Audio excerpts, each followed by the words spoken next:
Hello. तो last lecture में हम लोग वोल्टेज के ऊपर डिस्कशन कर रहे थे। अभी हम उसी को कंटिन्यू करेंगे इलेक्ट्रॉनिक्स के लिए। तो वोल्टेज के बारे में बात कर रहे थे। हमने वोल्टेज से रिलेटेड काफ़ी चीज़ों के बारे में आइडिया डिस्कस किया था, और वो क्या क्या किया था अभी हम बात करते हैं उसके बारे में। तो हम क्या डिस्कस कर रहे थे? वोल्टेज डिस्कस कर रहे थे। वोल्टेज को डिस्कस कर रहे थे हम। मैंने कुछ बातें बताई थी, लाइक एक चीज़ तो ये बताई थी कि पहला पॉइंट जो अगर मैं बात करूँ कि अगर कोई बैटरी है इस तरीके से, तो ये बड़ा प्लेट है जिसको पॉजिटिव प्लेट बोलते हैं, ये छोटा प्लेट है जिसको नेगेटिव प्लेट बोलते हैं। ये बोला था। पॉजिटिव प्लेट का मतलब ये नहीं कि ये पॉजिटिव वोल्टेज ही होगा। यहाँ पर पॉजिटिव प्लेट पर जीरो भी हो सकता है वोल्टेज, नेगेटिव वोल्टेज भी हो सकता है। और नेगेटिव प्लेट का मतलब नेगेटिव प्लेट पे जीरो भी हो सकता है, पॉजिटिव भी हो सकता है। तो पॉजिटिव प्लेट का मतलब होता था हायर वोल्टेज, उच्च वोल्टेज, और नेगेटिव प्लेट का मतलब होता था लोअर वोल्टेज, मतलब निम्न वोल्ट था। तो ये तो कितना था? ये तो उच्च वोल्ट था और ये निम्न वोल्ट पे रहता है। ठीक है। इसी से रिलेटेड दूसरी बात मैंने ये डिस्कस की थी, क्या कि ये जैसे बैटरी है और मैं बोलूँ कि ये 25 वोल्ट की बैटरी है, तो 25 वोल्ट की बैटरी होने का मतलब ये है कि इस पॉइंट और इस पॉइंट, इन दोनों पॉइंट की का जो पोटेंशियल है, जो वोल्टेज है, उन दोनों का डिफरेंस है 25। मतलब जैसे ये ए पॉइंट है, यहाँ पर वोल्टेज का वैल्यू हो गया वी ए, ये बी पॉइंट है, यहाँ पर वोल्टेज का वैल्यू हो गया वी बी, तो V A minus V B है 25 वोल्ट। ठीक है ना। और ये ऐसा भी हो सकता है, कैसा कि इन दोनों का बीच का डिफरेंस कितना है? 25 वोल्ट है। अब ये वी ए है, ये 25 हो सकता है। मान लो वी ए का वैल्यू 25 हो जाए और वी बी का वैल्यू क्या हो जाए? 0 हो जाए। तब दोनों का 25 आ रहा है ना डिफरेंस। इसका मतलब है कि ये 25 वोल्टेज होने का मतलब है यहाँ पर 25 हो सकता है, यहाँ पे 0 हो सकता है। ऐसा भी हो सकता है कि यहाँ पे 50 हो, यहाँ पे 25 हो जाएगा। तब भी दोनों का डिफरेंस कितना है? 25 ही है। मतलब कुल मिला के अपने को बात ये है कि इनका डिफरेंस कितना होना चाहिए? 25 वोल्टेज होना चाहिए। ठीक है। 25 का मतलब हमेशा ये नहीं होता कि यहाँ पर 25 है और यहाँ पर 0 है। सब जो सिंपलेस्ट केस होता है उसमें हम लोग ये काम करते हैं कि नेगेटिव वाले को 0 मान लेते हैं, इसको क्या 25 या जितना भी आ रहा है उतना मान लेते हैं। तो वो कैलकुलेशन थोड़ा क्या हो जाता है? आसान हो जाता है। क्लियर है यहाँ तक की? फिर उसके बाद में हमने क्या बात की थी? उसके बाद हम लोग, जैसे मैं एक चीज़ बताऊँ, उसके बाद हम लोग बात कर रहे थे, जैसे कोई एक सर्किट बना लिया हमने, एक सर्किट बना लिया,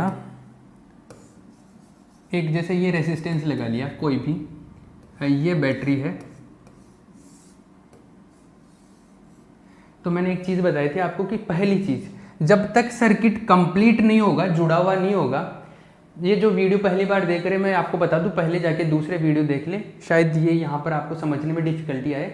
और दूसरी चीज़, अभी मैंने कोई चैप्टर चालू नहीं किया, हर एक चीज़ को मैं लिखवाते चलूँगा जैसे एग्जाम में आप लिखते हैं। अभी तो मैं एक जनरल ओवरव्यू बता रहा हूँ क्या किस वे में है। तो ये जैसे मान लो कि 10 वोल्ट की एक मैंने बैटरी लगा दी, ये कोई रेसिस्टेंस है जितना भी है, मान लो 5 ओम का रेसिस्टेंस लगा दिया मैंने, प्रतिरोध लगा दिया। तो हम ये बोलते थे कि जैसे इस तार के द्वारा ये जुड़ा हुआ है, तो जब तक तार जुड़ा हुआ नहीं रहेगा तब तक करंट फ्लो नहीं होगा। जैसे अगर मैं बोलूँ ऐसे, अगर मान लो ऐसा है, ये अभी तार जुड़ा हुआ नहीं है, इसका मतलब है कि करंट फ्लो नहीं होगा, क्योंकि करंट फ्लो होने का मतलब क्या? इलेक्ट्रॉन जाएंगे। अब ये तार ही टूटा हुआ तो इलेक्ट्रॉन कैसे जाएंगे? तो करंट फ्लो नहीं होगा। जैसे तार कनेक्ट करेंगे करंट फ्लो हो जाएगा। अब ये भी बात जरूरी नहीं कि हर जगह पे जहाँ पे तार जुड़ा हुआ हो, वायर कनेक्टेड हो, वहाँ पर करंट फ्लो हो ही। अभी मैं ऐसे केस भी बताऊंगा जहाँ पर वायर तो कनेक्टेड है लेकिन करंट फ्लो नहीं होता, ऐसे केस भी बताऊंगा। लेकिन पहली चीज़ की करंट फ्लो हो रहा है तो वहाँ पर वायर कनेक्टेड होना तो जरूरी है ही है। तो ये वायर कनेक्टेड है, करंट फ्लो होगा यहाँ पे। तो करंट इस तरफ से मैंने डायरेक्शन वगैरह पहले डिस्कस कर ली थी, पॉजिटिव प्लेट से बाहर निकलेगा ऐसे करंट और ऐसा आएगा। अभी मैं वोल्टेज का डिस्कशन करता हूँ। एक एग्जांपल मैंने लास्ट में ले लिया था, इसमें मैं दूसरा एग्जांपल ले रहा हूँ। जैसे ये 10 वोल्ट का बैटरी ले लिया, शायद मैंने लास्ट वाले में भी 10 वोल्ट लिया था, तो इसको हम दूसरा ले लेते हैं। इसको मान लो कि इसको 25 वोल्ट का ले लेते हैं। अब 25 का मतलब है कि यहाँ पर और इस दोनों पॉइंट के बीच का वोल्टेज डिफरेंस कितना है? 25। अब हो सकता है कि यहाँ पर 25 हो, यहाँ पर 0 हो, यहाँ पर 50 होगा तो यहाँ पर 25 हो जाएगा, मतलब कुल मिला के बाद इनका डिफरेंस 25 मेंटेन रखना है। लेकिन सबसे जो इजी केस होता है उसमें हम लोग ये मान लेते हैं कि नेगेटिव वाले को तो 0 मान लो और इसको ऐसे मानो कि दोनों का डिफरेंस उतना हो जाए। तो 25 बनाना तो इसको 0 मान लिया, तो ये कितना हो जाएगा 25 वोल्ट। तो ये जो पॉइंट है इस पर वोल्टेज का वैल्यू कितना हो गया 25। अब मैंने एक आपको एक चीज़ बताई थी कि वोल्टेज जो होता है वो एग्जैक्टली एनर्जी तो नहीं होता है, लेकिन हम लोग उसको फील के लिए समझ सकते हैं कि क्या है, वोल्टेज एक तरीके से एनर्जी का ही फॉर्म है, क्योंकि voltage energy per unit charge होता है, प्रति एकांक आवेश के लिए एनर्जी होती है वोल्टेज। बट हम लोग फील के लिए समझ सकते हैं कि वोल्टेज को हम सेंस में एनर्जी जैसे समझ सकते हैं। तो ये 25 वोल्ट का बैटरी है, मतलब इसके पास में 25 वोल्ट का एनर्जी है, एक काइंड ऑफ ऐसे समझ लो आप। अब 25 वोल्ट का एनर्जी, इलेक्ट्रॉन 25 वोल्ट की एनर्जी लेके मान लो जा रहा है, ये करंट जा रहा है 25 वोल्ट लेके इधर से करंट जा रहा है। अब बीच में ये जो तार है यहाँ पर कोई भी ऐसी डिवाइस लगी हुई नहीं है जिस पर एनर्जी खर्च हो। हालांकि तार में भी थोड़ी बहुत एनर्जी खर्च होती है, लेकिन मैं यहाँ पर तार को आइडियल तार मान रहा हूँ। जो वायर है आइडियल वायर है। आइडियल वायर का मतलब है कि तार के ऊपर एनर्जी खर्च नहीं होगी। अगर उसके अंदर कोई डिवाइस लगी है, जैसे बीच में कोई पंखा आ गया तो पंखे के ऊपर एनर्जी खर्च होगी, कोई रेसिस्टेंस आ गया, प्रतिरोध आ गया, उसके ऊपर एनर्जी खर्च होगी। तार खुद एनर्जी की खपत नहीं करेगा, एनर्जी ड्रॉप तार पे नहीं होगी। तो यहाँ से 25 वोल्ट चल रहा था, यहाँ पर भी 25 वोल्ट, क्योंकि कोई डिवाइस नहीं है, यहाँ पे भी 25 वोल्ट ही रहेगा, यहाँ पर भी 25, यहाँ पे भी 25, यहाँ तक 25 पहुँचा। अब ये क्या हो गया, रेसिस्टेंस आ गया, प्रतिरोध आ गया, तो यहाँ पर भैया खर्च होगा, यहाँ पर तो वोल्टेज ड्रॉप हो गई ना। दूसरी चीज़, इधर 0 है, इधर 0 है तो इधर भी 0 होगा, यहाँ पर भी 0 होगा, क्योंकि कोई बीच में है ही नहीं ना ऐसी डिवाइस जहाँ पर खर्च हो रहा हो, तो अंतर उत्पन्न ही नहीं होगा, डिफरेंस तो क्रिएट होगा ही नहीं। यहाँ पर भी 0, यहाँ पे 0, 0, यहाँ पे भी 0, 0, इधर भी 0, इधर भी 0, यहाँ भी 0, यहाँ तक 0 आ जाएगा, क्योंकि कोई बीच में डिवाइस लगी हुई नहीं है। कोई रेसिस्टेंस वगैरह लगा हुआ होता तो वहाँ पर क्या होता, अलग कुछ वोल्टेज डिफरेंट होता, पर यहाँ तक 0 है। अब यहाँ पर है 25, जैसे ये ए पॉइंट है, यहाँ पर ये बी पॉइंट है, तो ए पर है 25 वोल्ट, यहाँ पर बी पर क्या है 0 वोल्ट। इसका मतलब है कि दोनों का जो डिफरेंस है ये V A minus V B, ये कितना हो गया 25 माइनस 0 कितना हो गया 25 वोल्ट। इसका मतलब है कि यहाँ से करंट चल रहा था तो यहाँ पर 25 वोल्ट था, फिर इस रेसिस्टेंस में से निकला तो निकलते वक्त इसके पास कितना बचा 0 बचा। इसका मतलब है कि ये 25 वोल्ट कहाँ पर खर्च हो गया, इस रेसिस्टेंस के ऊपर खर्च हो गया, मतलब रेसिस्टेंस के ऊपर ड्रॉप हो गया इतना वोल्टेज। आई बात समझ में, जिसको आप बोलते हो ना वोल्टेज ड्रॉप या वोल्ट का पतन, वो इसका मतलब है कि यहाँ पर कितना खर्च हो गया। तो ये खर्च कैसे निकालेंगे, इन दोनों पॉइंट के बीच का वोल्टेज का डिफरेंस निकाल लो, आपको पता चल जाएगा कि कितना आ रहा था और इधर कितना पहुंचा। तो इधर 0 ही पहुंचा, इधर 25 आ रहा था तो 25 वोल्ट का डिफरेंस क्रिएट हो गया, ये वोल्टेज ड्रॉप हो गया। क्लियर, ठीक है। हम लोग जो ओम्स लॉ लिखते हैं ना, V = IR, ये ओम्स लॉ एक्चुअल में जो ये V लिखते हैं हम लोग वोल्टेज, ये वोल्टेज क्या होता है, ये वोल्टेज वही होता है कि इस रेसिस्टेंस के ऊपर कितना वोल्टेज खर्च हुआ है, कितना वोल्टेज ड्रॉप हुआ है, ये वो वोल्टेज है। तो इसका मतलब जैसे यहाँ पर मैं वोल्टेज खर्च की बात करूँ तो क्या है, ये V क्या है, ये V है VA माइनस VB, क्योंकि इन दोनों का अंतर ही तो यहाँ पर ड्रॉप हुआ ना। तो ये जो V है ये क्या है, VA minus VB = IR। Clear है। तो ये जो वोल्टेज ड्रॉप है ये है, चमक रहा है, अरे क्लियर हो रहा है ना। तो ये वोल्टेज ड्रॉप, तो ये जो V = IR में जो V होता है, ये V क्या है एक्चुअल में, ये वोल्टेज जो खर्च हो रहा है ना वहाँ पर, जिस भी R के ऊपर निकाले तो R पे जितना वोल्टेज खर्च होता है वो होता है। ये बात क्लियर है। चलो ये एक एग्जाम्पल हो गया, इस टाइप का एक एग्जाम्पल मैंने पहले वाले लेक्चर में भी करवाया था। दूसरे एग्जाम्पल्स की बात करते हैं आगे, और दूसरे एग्जाम्पल की बात करते हैं। अब देखना इधर एग्जाम्पल नंबर 4। ये चीज़ें मैं छोटी छोटी इसलिए बता रहा हूँ, मैं कैलकुलेशन नहीं कर रहा हूँ अभी, मैं ऐसे नहीं कर रहा कि करंट का वैल्यू कितना है, रेसिस्टेंस कितना है, वोल्टेज कितना है, मैं छोटी छोटी चीज़ बता रहा हूँ कि एक सर्किट से आप कैसे आइडिया लगा सकते हो। जैसे एक ऐसा है,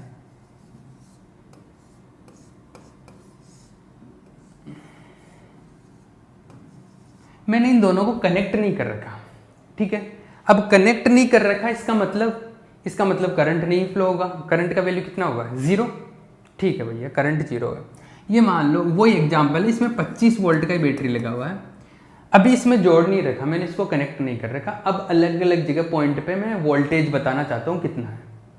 तो देखो ये मैं सिंपल केस मान लेता हूँ, 25 वोल्ट है, मतलब यहाँ पे 0 मान लेता हूँ, यहाँ पे 25 मान लेता हूँ, ठीक है। अब यहाँ पे 25 तो यहाँ पे भी 25 होगा, ठीक है।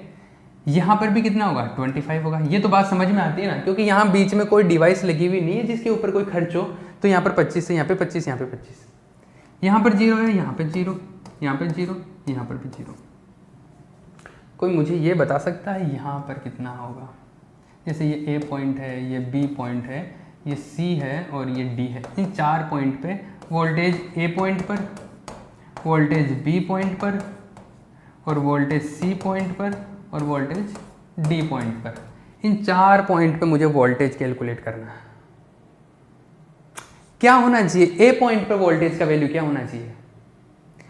अब इस चीज़ को ध्यान से समझ लेना, क्योंकि मेरे को ये पता है इसमें करंट तो फ्लो हो नहीं रहा, क्योंकि तार ही कनेक्टेड नहीं है ना, वायर कनेक्टेड नहीं है, तो करंट तो फ्लो होगा नहीं। तो करंट इस वायर के अंदर करंट क्या है? 0 है, ठीक है। अब करंट इस वायर के अंदर 0 है, तो इसके ऊपर में अगर वोल्टेज ड्रॉप की बात करूँ कि रेसिस्टेंस के ऊपर कितना वोल्टेज खर्च हो जाएगा, तो रेसिस्टेंस के ऊपर वोल्टेज खर्च होता है I × R। अब रेसिस्टेंस का वैल्यू कुछ भी हो, लेकिन करंट इसमें कितना है? 0 है।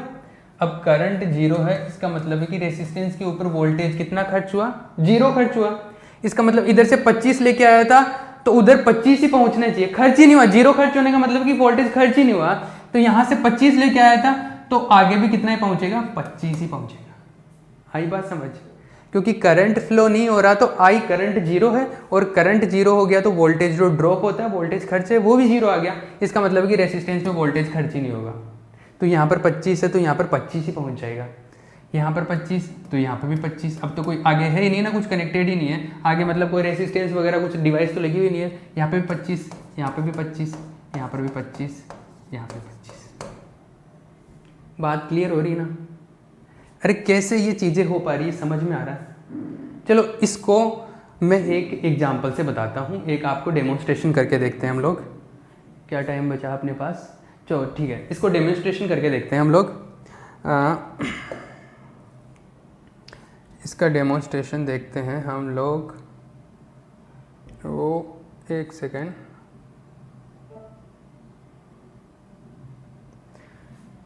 हाँ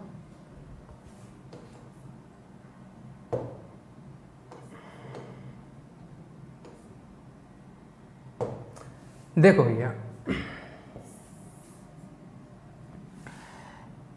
मैं एक सर्किट बना रहा हूँ। हमने जैसे पहले सर्किट बनाया था उस टाइप का एक सर्किट बनाता हूँ। इसको दोबारा बना लेते हैं हम लोग। क्या किया मैंने,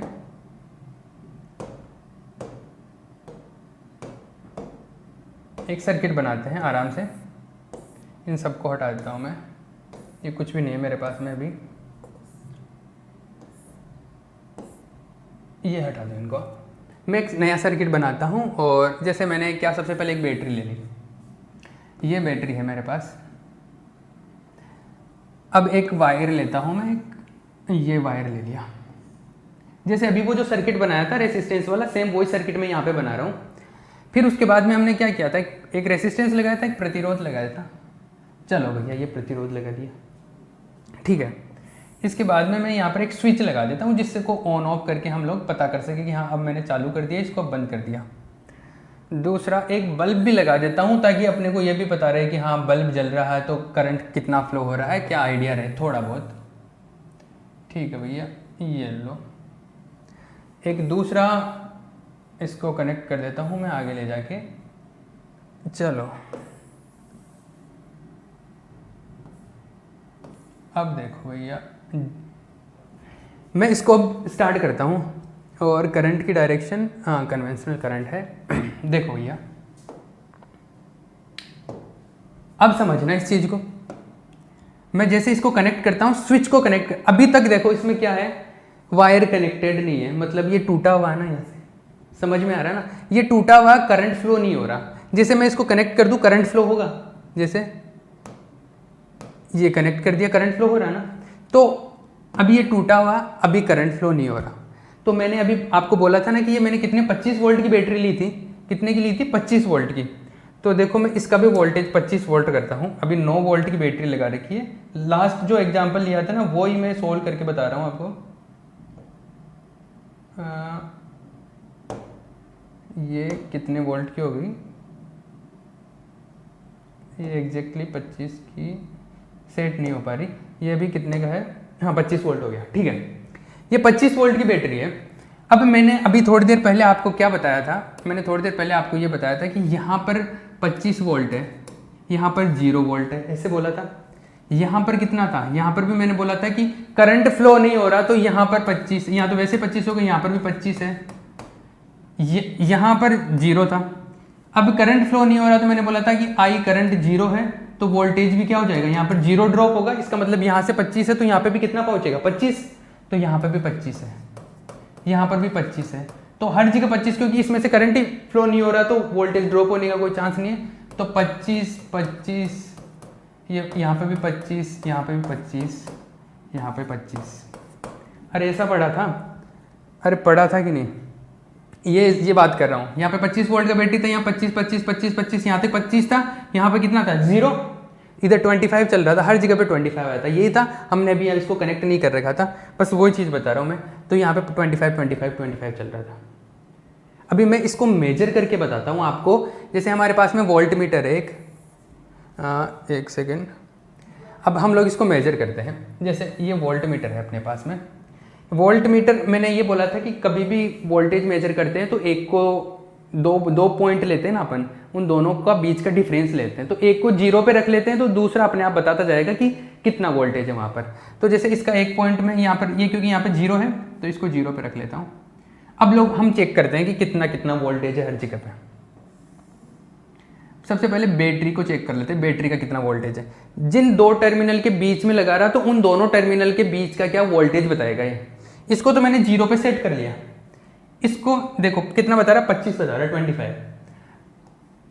यहाँ पे भी 25 आना चाहिए था ना, 25। यहाँ पे इसके इस तरफ 25 आना चाहिए था, 25। अभी करंट फ्लो नहीं हो रहा था तो इधर भी 25 आना चाहिए था, क्योंकि करंट फ्लो नहीं होगा तो वोल्टेज ड्रॉप नहीं होता, तो इधर भी 25 आना चाहिए। ये 25 करेक्ट है। अभी ठीक चल रहा, इधर भी 25 आना चाहिए था, यहाँ पे भी 25 चल रहा है, इधर 25, इधर इस पॉइंट पे 25। लास्ट में एक जगह और चेक कर लेता हूँ मैं, यहाँ पे कितना आया 25, यहाँ पर 25। मतलब कि जो मैंने आपको ये बताया था ये वाला कि 25 25 25 25 25 ये चल रहा था, सेम यही चीज़ हो रही है। हमने कैलकुलेट करके देख लिया। अब मैं इस सर्किट को क्या करूँगा, इसको कनेक्ट करूँगा, करंट फ्लो होने देता हूँ मैं इसको, और मैं ये वाला सर्किट बनाता हूँ। इसमें क्या हमने करंट फ्लो करवा दिया था कनेक्ट करके, तो ये वाला सर्किट बनाते हैं और फिर देखते हैं कि जैसे इसमें आंसर आए थे ना 0 0 0 25 25 25 वैसा आ रहा है कि नहीं।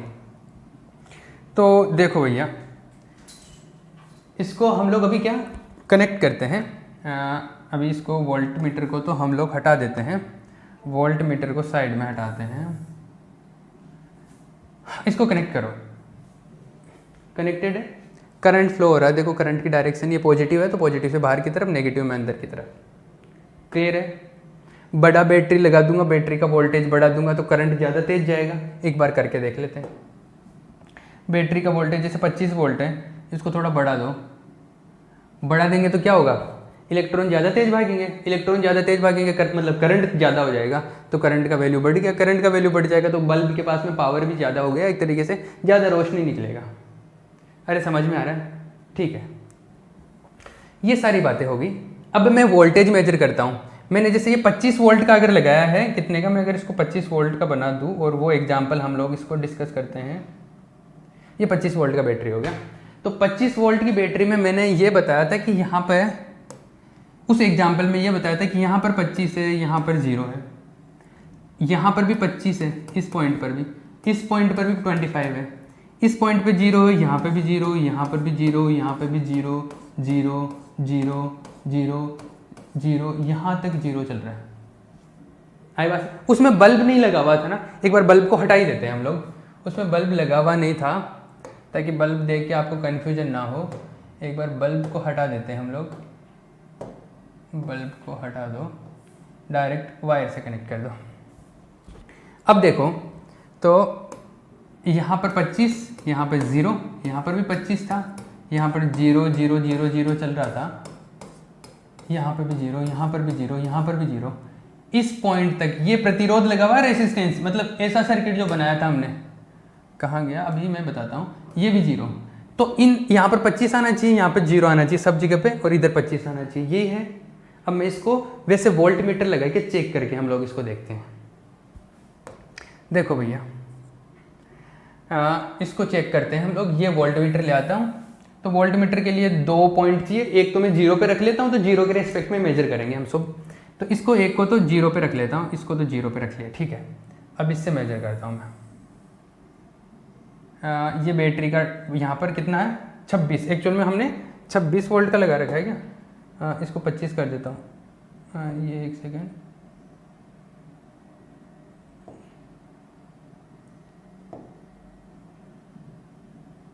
ये 26 वोल्ट सेट, ये सेट होने में थोड़ा गड़बड़ कर रहा है। 26 वोल्ट का बैटरी लगा रखा, मतलब 25 की जगह आंसर क्या आना चाहिए, सब जगह 26 आना चाहिए, 26।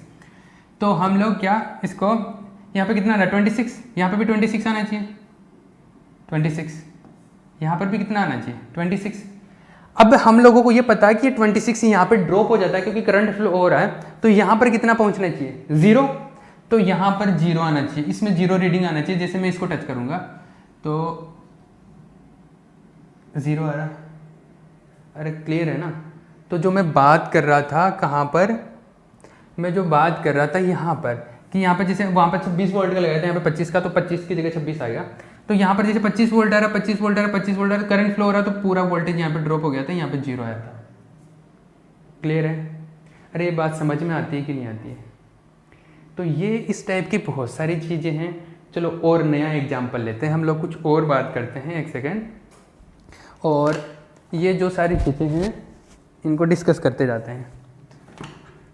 हर एक सर्किट को हम लोग जिस वे में ऐसे पढ़ रहे हैं, इसी तरीके से हम लोग हर एक सर्किट को पढ़ते जाएंगे। नेक्स्ट बात करते हैं हम लोग।